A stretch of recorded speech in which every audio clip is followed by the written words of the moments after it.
Al-Asfar Al-Arba'ah.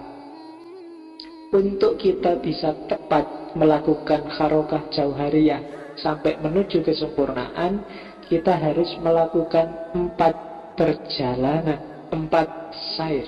Perjalanan yang pertama adalah sair minal khalaq ilal haq. Perjalanan dari dunia makhluk, dunia ciptaan menuju Allah.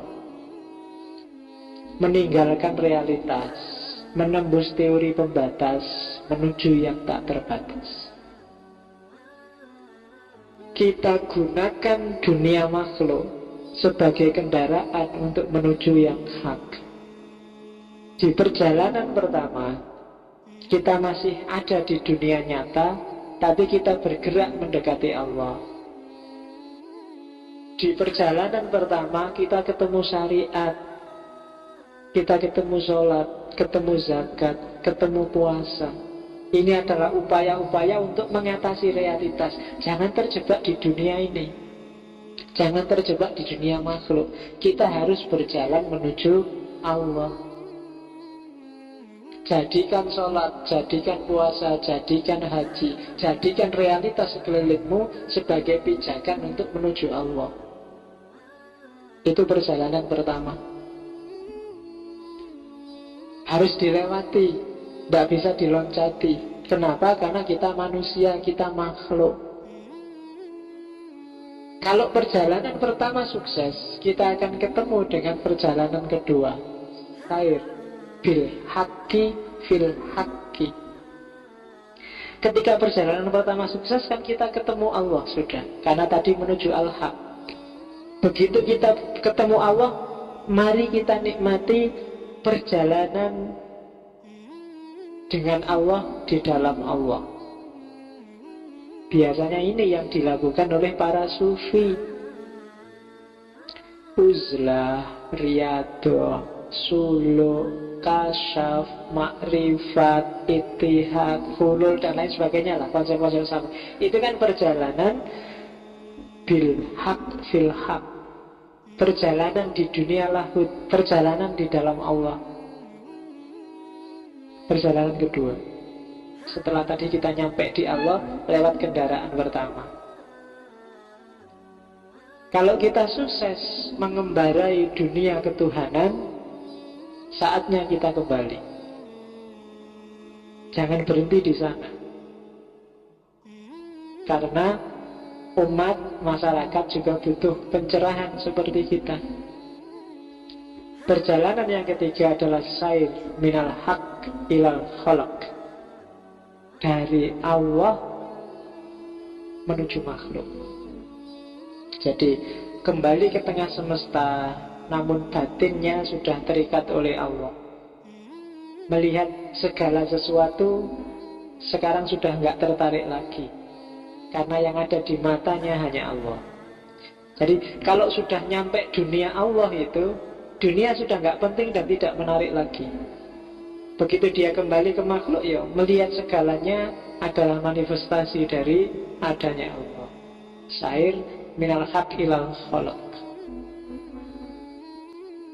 Dan perjalanan yang keempat, yang terakhir, sair fil khalaq bil haq. Perjalanan di dalam makhluk yang sekarang sudah nyampur dengan makhluk, seperti tadi perjalanan awal, tapi sekarang Allah ada bersamanya. Kalau dia ngomong, Allah jadi mulutnya. Kalau dia jalan, Allah jadi kakinya. Kalau dia bergerak, Allah yang menggerakkan. Takhollaq bi akhlaqillah. Jadi sekarang beraktivitas bersama manusia, sudah Allah yang ada dalam dirinya, mewarnai dunia dengan cinta ketuhanan, membantu sesama berlayar menuju Allah. Karena dia yang sudah tahu alamatnya untuk ketemu Allah, maka sekarang melakukan perjalanan puncak. Sair fil khalaq bil haq. Biasanya kalau para sufi, perjalanan keempat ini wujudnya adalah mungkin bikin torekot, mungkin bikin lembaga, bikin yayasan, bikin perguruan, bikin pondok pesantren. Itu sair fil kholq bil haq. Jadi ada 4 perjalanan.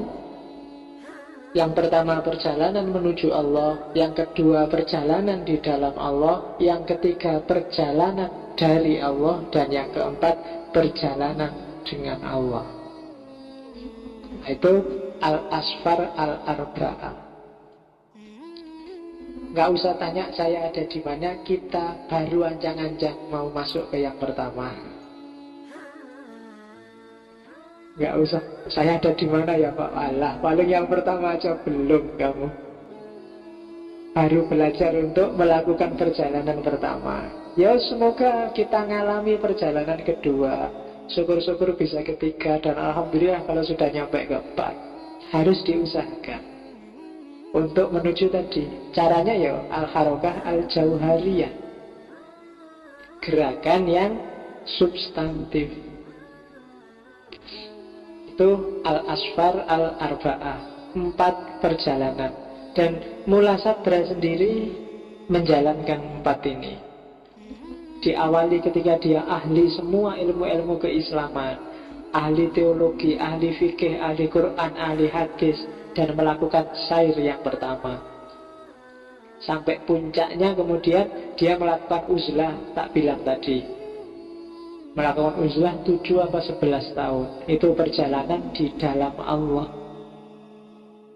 Kemudian dia kembali lagi bikin sekolahan, jadi guru, membimbing orang, nulis kitab untuk menceritakan pengalamannya di dunia Allah. Itu perjalanan dari al-haq. Dan terakhir segala aktivisme sosial, aktivisme keagamaannya untuk membimbing orang, membimbing murid-muridnya, melahirkan sair yang keempat, yaitu perjalanan dengan Allah. Jadi teori ini hasil kristalisasi sebenarnya perjalanannya Mula Sadra sendiri, yang disarankan juga untuk semua kita harusnya juga melakukan 4 perjalanan ini.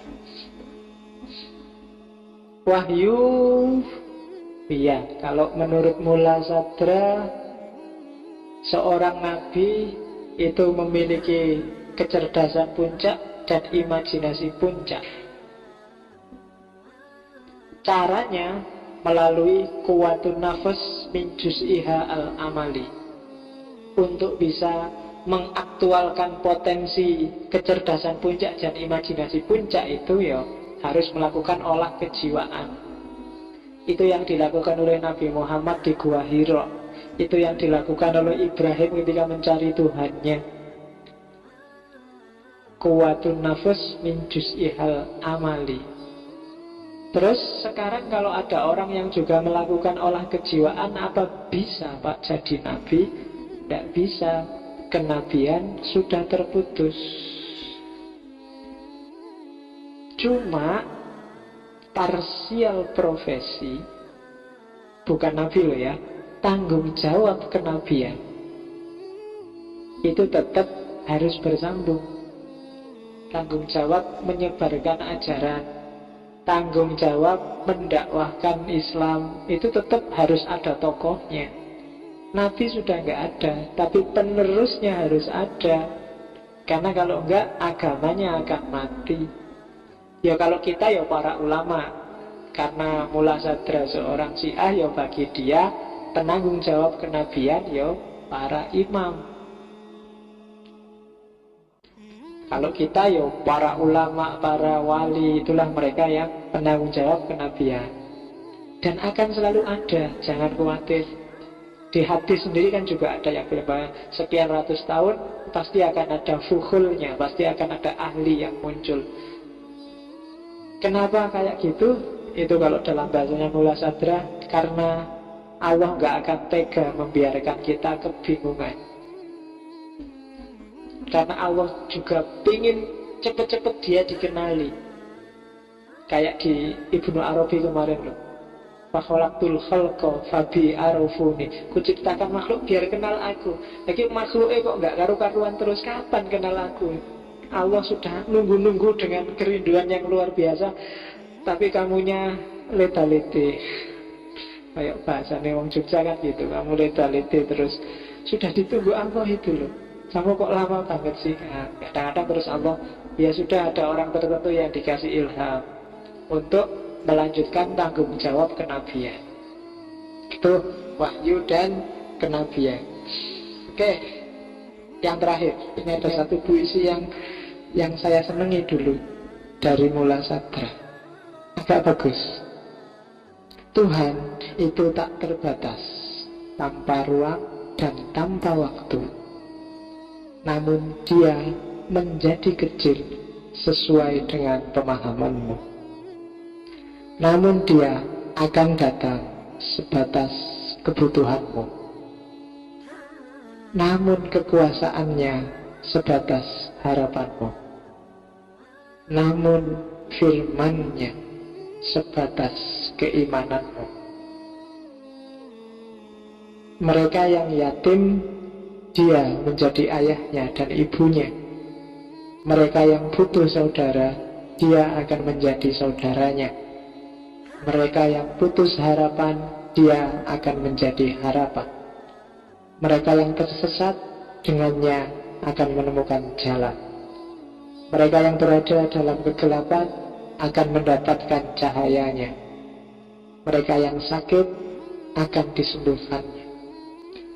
Tuhan akan menjadi segalanya dan bersama seluruh manusia, namun dengan syarat keyakinan, dengan syarat sucinya hati, dengan syarat sucinya rohani, dengan syarat menjauhi perkawanan dengan kekejian. Cucilah hatimu dengan debu dari segala debu. Cucilah pikiranmu dari segala pikir yang keliru. Cucilah mulutmu dari segala kata yang tak perlu.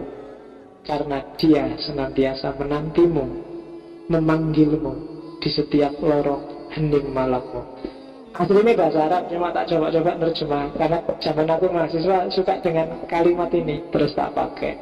Ya, semoga ada sesuatu yang kamu dapat dari puisi ini. Karena kuncinya sebenarnya satu, Allah itu tergantung kamu. Kedahsyatannya tergantung sedahsyat apa Dia bagimu.